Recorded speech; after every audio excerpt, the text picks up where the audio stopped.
প্রিয় দর্শক, আমরা বড়াল ব্রিজের উপর থেকে ভিডিও করতেছি। তো ভাই দাঁড়ান, এখানে নাকি আজকে মাছ পাইছিলেন একটা, কি মাছ? 5 কেজি ওজনের কাতল মাছ। 5 কেজি ওজনের এই জালে বাচ্ছে। হ্যাঁ, লাভ দিছে। তাজা ছিল না মরে গেছিল? খাওয়া ছিল। তাজা ছিল না। কত টাকা দিয়ে বেচছেন? এটা বেচলাম 600 টাকা কেজি, 3000 টাকা। 3,000 টাকা, তাই না? আচ্ছা আচ্ছা।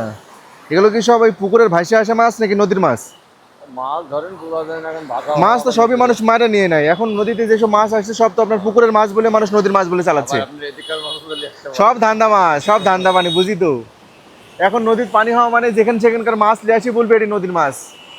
খাওয়া বাঙালি, খাইয়ে বেঁচে থাক। ওৎকার মাছ তো দেখার টাইম নাই। প্রচুর পরিমাণে পানি আসছে চারঘাটের বড়াল নদীর এই এখানে। কেউ যদি পানি দেখার ইচ্ছা থাকে আসবেন ফ্যামিলি সহ, বউ বাচ্চাদের নিয়ে। হ্যাঁ দেখলাম, রাস্তাতে উঠে গেছে। আশা করি ভালো লাগবে।